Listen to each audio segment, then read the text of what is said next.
años de defensa de los derechos de los trabajadores legal, predio deportivo y recreativo, y ahora también jardín maternal para hijos y nietos de afiliados y público en general. La Bancaria, nuestro sindicato, seccional Río Cuarto. Afiliate en Lavalle 836. Pongo en el pecho la voz, la de los bancarios, el arte con voz y esta institución que cuida de ti, cuida de mí. FM Gospel 102.9, Radio de Noticias, las 24 horas. En un tiempo donde la gente sabe el precio de todo y el valor de nada, llega a la mañana de la Gospel el precio de las cosas. La semana económica resumida por nuestro especialista en producción y finanzas. Si la información es poder, la información económica es poder económico. El precio de las cosas. Auspiciado por Estudio Fauda y Asociados, asesoramiento contable y tributario, soluciones personalizadas y calidad para empresas y nuevos emprendedores. Somos especialistas en exportación de servicios y criptomonedas. Te ayudamos a alcanzar tus metas financieras de manera ética, eficiente. Estudio Fauda y Asociados. Estamos en Corrientes 206, Río Cuarto. Llámanos al 358-504-5010. Loteo residencial Ambaré Sur, Alpacorral. Una decisión de vida en un entorno inigualable de forestación y vida silvestre. Lotes desde 700 metros cuadrados en una reserva natural única. Para más información, comunícate al 154 181 694 o al 46 41 476. Otro desarrollo de Tecón.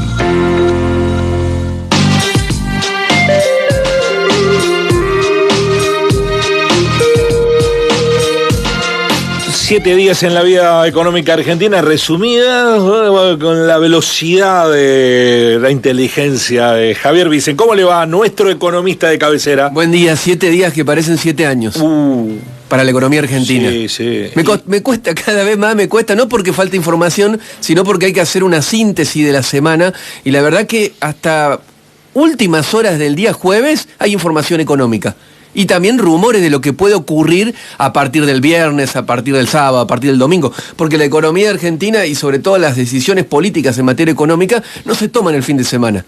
¿No? Y sobre todo los fines de semana es cuando se anuncian las cosas. Así que, bueno, tenemos una ardua tarea por delante. Voy a empezar con la preguntita mía, sí, y después usted largue con lo suyo. Bien. Se calentó el dólar otra vez, empezó de a poquito el dólar blue a recuperar aquella baja pronunciada que había tenido durante 15 días. Bueno, esperable. Completamente esperable porque la dolarización de carteras es algo habitual en periodos de elecciones y a su vez no es una elección cuando cualquiera. Usted dice dolarización de carteras, gente que está en pesos y se va al dólar. Se va al dólar. A eso me refiero con dolarización de cartera. Sí, desde el pequeño ahorrista hasta los grandes ahorristas y los fondos comunes de inversión que apuestan por títulos dolarizados en algunos casos, que eso no es directamente irse al dólar, pero es una forma indirecta de hacerlo, y si no ir, en el caso que vos mencionabas del Blue, que llegó a los 745 pesos en la City porteña el día de ayer, fue una rueda con bastante presiones al alza, es el pequeño ahorrista o aquel ahorrista que tiene un poder adquisitivo un poco mayor que va al billete paralelo. Y digo que esperable fundamentalmente por la incertidumbre, los candidatos a presidente que tenemos y las propuestas que quieren llevar adelante y a su vez también lo que viene ocurriendo. La inflación de 12,4% y del mes de agosto, que fue altísima después de la devaluación, eso presiona, siempre dijimos que los precios presionan al dólar y después el dólar retroalimenta los precios. Esa es un poco la dinámica de la inflación que a veces cuesta entenderlo, pero es así. O sea, no es que la devaluación directamente impacta en los precios, sino que los precios impactan en el dólar y el dólar impacta nuevamente en los precios. Y también, ¿por qué? Porque la inflación de septiembre va a ser alta. Y en octubre no sabemos, porque ya octubre es casi largo plazo. Hablamos que en 7 días parecen 7 años, ni hablar de lo que vaya a pasar después de las elecciones de octubre. ¿Por qué la inflación de septiembre va a ser alta? Ya hay un dato que nos anticipa que va a ser bastante alta, que fueron los precios mayoristas que dio a conocer el INDEC esta semana. Esta fue semana de datos económicos brindados por el Instituto de Estadística Nacional. Los precios mayoristas subieron casi 20% en agosto. hay que reírse para no llorar. Sí, Esos precios mayoristas se maridaron con la devaluación. Claro. Pero esos precios mayoristas no pegan directamente en el índice de agosto, que fue de 12,4, sino que van a pegar en el del consumidor de septiembre. ¿Cómo se dividió el aumento de los precios mayoristas? 30% subieron los precios de los productos importados. 30%, es decir, por encima de la devaluación. Y 18% el precio de los bienes de origen nacional. Es decir, la inflación de septiembre va a ser alta. Eso, por supuesto, que también presiona sobre el valor del dólar. Otra cosa que presiona sobre el valor del dólar es la balanza comercial, que también se conoció esta semana, es decir, cuánto le vendemos al resto del mundo y el resultado que queda después también de comprar al resto del mundo, que serían las importaciones. $1.000 millones para atrás la balanza comercial, sexto mes consecutivo de números negativos en el comercio argentino, con una fuerte caída de las exportaciones superior al 20% y una caída menor en las importaciones. Esto significa menos dólares.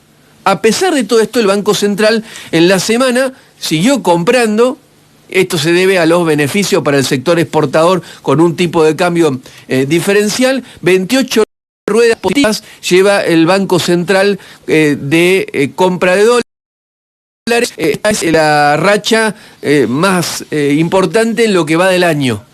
Más de un mes, ¿no? Sí. Porque recordemos que son de lunes a viernes. Claro, más de un mes es la racha más importante en lo que va del 2023, pero apenas suma 500 millones de compras, de dólares me refiero.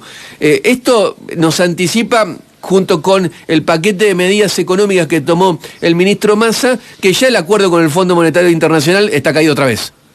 De esto no se está hablando mucho. Pero ¿te acordás que hubo una recalibración de las metas de acumulación de reservas y a su vez también del déficit fiscal? En realidad ese no se tocó. Bueno, no se va a cumplir ni con el déficit, ni tampoco se va a cumplir con la acumulación de reservas. Es decir, el próximo gobierno que venga se va a tener que volver a sentar con el fondo y renegociar ese acuerdo por tercera vez. La historia de siempre con el fondo, yo no recuerdo, habrá que hacer un esfuerzo en la memoria para ir y encontrar un acuerdo que se haya cumplido con el fondo. Te noto suspirar. No, así, porque esta semana estuvo en Córdoba Macri diciendo que había ido al fondo para pagar las deudas del anterior gobierno, y sus propios funcionarios dijeron que el gobierno anterior no le había dejado deuda. Sí, porque no pasó nada en la economía. Yo te decía 6 meses consecutivo de balanza comercial en rojo. ¿Sabés cuántos meses alcanzó Macri de caída en las exportaciones y balanza comercial en rojo? 20 meses consecutivos. Y después tuvo que ir a pedirle la plata al fondo para pagar deuda. También se conoció que el gobierno provincial va a pagar un bono de 30.000 pesos. Al final apareció el bono.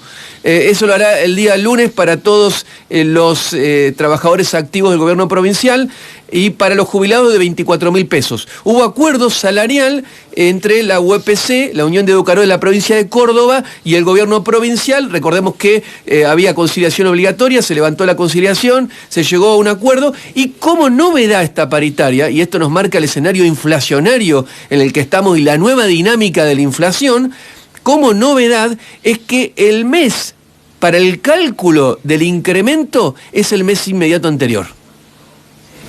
Esa es una gran novedad, que marca un poco la pauta de cómo van a venir o cómo se empiezan a negociar los acuerdos paritarios de acá en adelante. El acuerdo que celebró la UPC es un 20% de incremento en el mes de agosto sobre los salarios de julio. Esa es la novedad. Y un 10% en los salarios del mes de septiembre sobre los salarios de agosto, más una cláusula gatillo para no quedar por debajo de la inflación, teniendo en cuenta el índice de precios de la provincia de Córdoba. Sí, atención con esto, porque se hace extensivo a todos los trabajadores de la administración pública. Presente griego que le deja Zarzora, ¿no? Sí. Es que Areti sí. Le hace un acuerdo por 3 meses. Dos, bueno, se había vencido el acuerdo y el acuerdo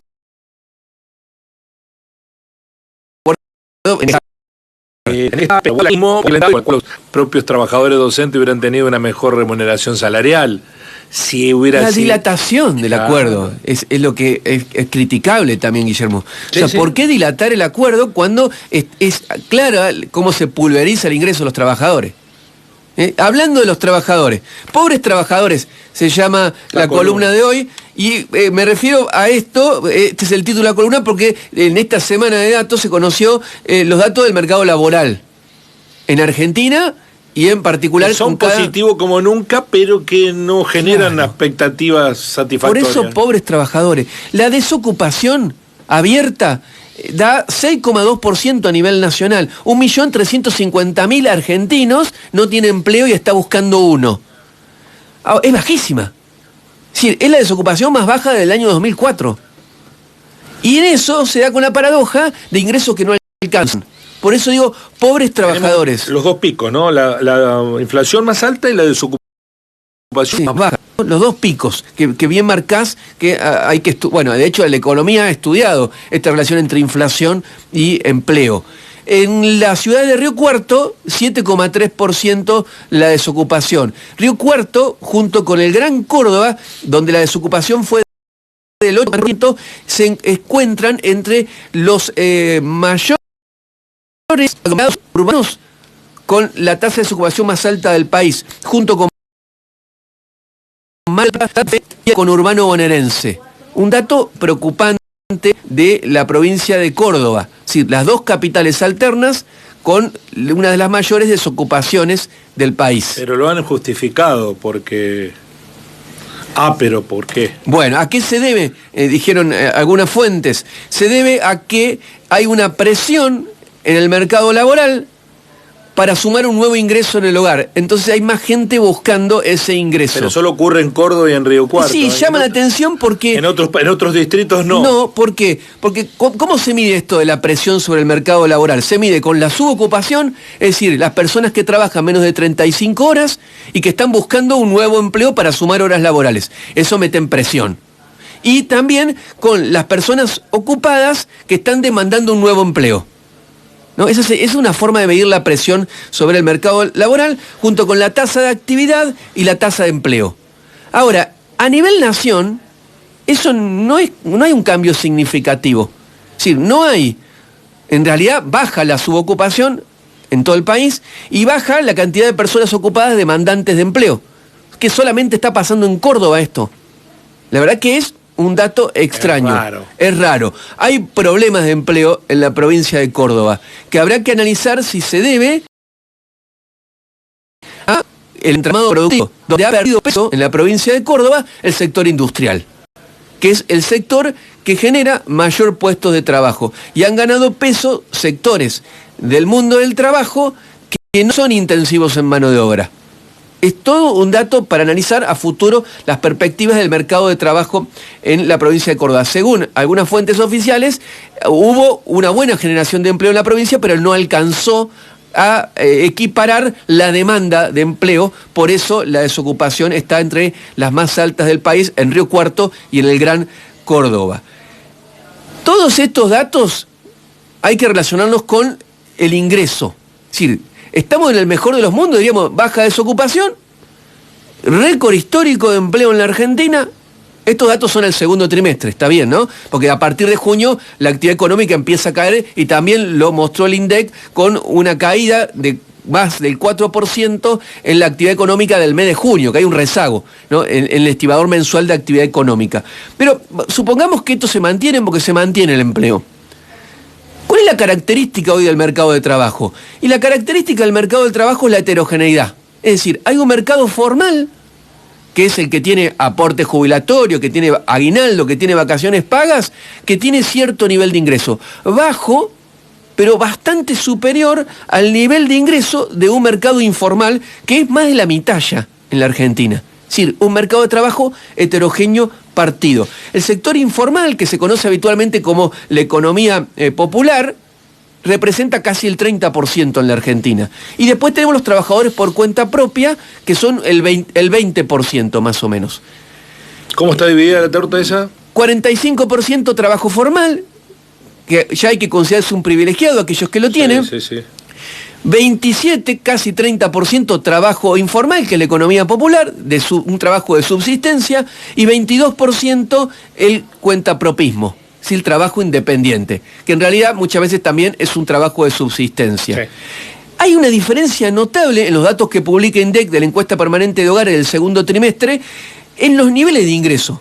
Sí, la diferencia es enorme. A ver, para que lo tengamos en cuenta, el salario promedio en Argentina de todos los trabajadores, si tomamos todos los trabajadores, los ingresos que tienen, es de 138.595 pesos. Sí. Ahí está la media de ingreso de los argentinos. Todos por debajo de la pobreza. Todos por debajo de la pobreza. Apenas... En ingresos, ¿no? Sí, apenas por encima del salario mínimo, vital y móvil, que está en 118.000. El salario informal, es decir, esa economía popular que es de subsistencia, tiene un salario promedio de 115.000. Y el salario... Límite de indigencia. Sí. Y el salario formal tiene un ingreso promedio, es decir, la economía formal, el que tiene trabajo en relación de dependencia registrado, tiene un salario promedio de 360.000. Eso te marca lo siguiente: cómo es la distribución del ingreso, que también se conoció del segundo trimestre esta semana, que lo brindó el dato el INDEC. El 10% más pobre de los argentinos declara tener ingresos inferiores a los 35.000 pesos. Son planes sociales. El 90% o alguna changa. Planes sociales más alguna changa. Si seguimos escalando en la distribución del ingreso en la Argentina y nos vamos hasta el 90% de los argentinos, el 90% de los argentinos declaran en esta encuesta permanente de hogares que realiza el INDEC tener ingresos inferiores a los 280.000 pesos. Y solamente un 10% declara tener ingresos inferiores a los 5 millones de pesos, y superior a los 280.000, inferiores a los 5 millones de pesos. Si lo pasamos a dólares, te quería amargar, el 90%, si tomamos el dólar informal, el 90% de los argentinos ganan menos de $400 al mes. Por supuesto que esto es una declaración de ingresos que hace cuando el INDEC va a la casa y pregunta. Hay subdeclaración de ingresos, pero también te está marcando la pauta del nivel de precariedad de la economía nacional. A pesar de haber una baja tasa de desocupación, lo que tenemos son ingresos paupérrimos. Y en gran parte tiene que ver, primero, la crisis del mercado de trabajo, este mercado de trabajo heterogéneo, que muestra un sector asalariado que está por debajo del 50%, salario registrado por debajo del 50%, y el resto de los trabajadores en una economía de subsistencia de baja productividad. A mí me preocupa cómo se encara este tema. Está bien. De la antes que vayas a eso te pregunto, porque he estado hablando con algunos empresarios, ¿hay una economía paralela que no está registrada en la macro? Porque hay una pulsión de consumo en algunos sectores que evidentemente no está registrado oficialmente. Bueno, esta declaración de ingreso que se refleja en la encuesta permanente de hogares tiene en cuenta ingreso en blanco e ingreso, como se dice vulgarmente, en negro. Es lo que está. Podrá haber su declaración, podrá hacer algunos números más, pero el 90% de los argentinos declara tener un ingreso inferior a los 300.000 pesos. Y si uno se pone a ver los convenios colectivos y los que se van celebrando y el nivel de ingreso salarial, por ejemplo en el caso de docentes, un docente con más o menos, algunos números gruesos, con 10 años de antigüedad, 30 horas cátedras, docente de nivel medio, está por debajo de los 350.000 pesos de bolsillo. Estamos hablando de un universo importante de trabajadores. Sí, sí. Si vamos al comercio, pasa algo similar. Entonces, no hay una subdeclaración tan grande en esa encuesta permanente de hogares. No en la declaración de ingresos, pero sí en la capacidad de compra. Evidentemente hay sectores que... Bueno, ese 10% que es de mayores ingresos. Que en esa distribución del ingreso que se conoce del segundo trimestre, dice ganar 14 veces más que el sector más pobre de la Argentina. Esa es la desigualdad, y eso yo creo que tiene que ver... coeficiente de Gini. Claro, que ha aumentado la desigualdad en Argentina y que va a aumentar producto de la alta inflación, porque los sectores de mejor ingreso, por lo general no están vinculados al ingreso asalariado, por lo general. Entonces pueden acomodarse de la inflación. Y después por algunas medidas, que la hemos discutido acá y no nos hemos puesto de acuerdo, que yo creo que son regresivas con aquellos salarios altos que hoy van a dejar de pagar ganancias. Me refiero a salarios que a partir de la semana que viene, cuando se suba el mínimo no imponible, seguramente se va a llevar el mínimo no imponible del impuesto a las ganancias hasta los 2 millones de pesos. Esos hoy, en el nivel de precariedad que vive Argentina, se pueden considerar ingresos altos. Me dirán, no es muy alto. Bueno, en lo comparativo son ingresos altos. Es decir, probablemente vamos a tener, cuando se conozca el dato de distribución del ingreso del tercer trimestre del año y cuando se conozcan los datos de pobreza, que tiene mucho que ver con el ingreso que recibe cada hogar o cada persona, porque recordemos que nosotros medimos la pobreza por la línea de ingresos, es decir, hasta cuánto es lo que ingresa en un hogar, vamos a tener un aumento de la desigualdad y un aumento de la pobreza. Yo te decía que a mí me preocupa cómo se aborda el tema. No sé si viste el debate de candidato a vicepresidente. No lo vi. Bueno. Vi los cortes, sí, porque estaban dando vueltas, pero el debate con continuidad no lo vi. Había que ser corajudo para verlo, el debate, porque fue muy malo, porque aparte en un minuto se piensan en explicar qué van a hacer con la economía, lo que es improbable, lo que termina siendo que el debate se luce más, el más chicanero de todos los candidatos. Eso es lo que en definitiva pasó. Pero lo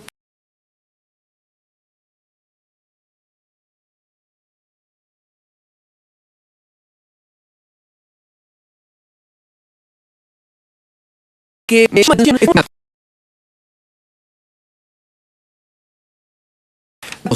en la economía argentina creció, ese mercado de trabajo que es de subsistencia, de ingreso bajo e informal, no desapareció, al contrario, creció.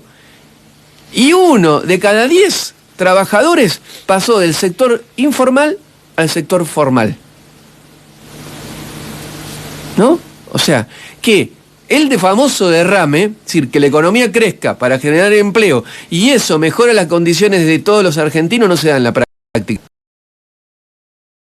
Puede ser algo de manual, de economía, libro, o de alguna teoría de algún trasnochado. Pero en la práctica, la calle, lo que ocurre, lo que sucede, no se da. Y se da que tenés crecimiento como el que hemos tenido, en sectores que son intensivos en mano de obra como la gastronomía, luego de la pandemia, que es uno de los sectores que creció, pero en los que hay una gran informalidad, en los que hay una baja productividad y en los que los salarios son bajos. Entonces, en la Argentina, esta Argentina de un mercado laboral heterogéneo, se puede ser pobre y aún trabajando. Y eso, la verdad, que es completamente indigno. Gracias, Javier. Hasta la semana que viene. Abrazo. Javier Vicen, en la mañana de Así Son las Cosas.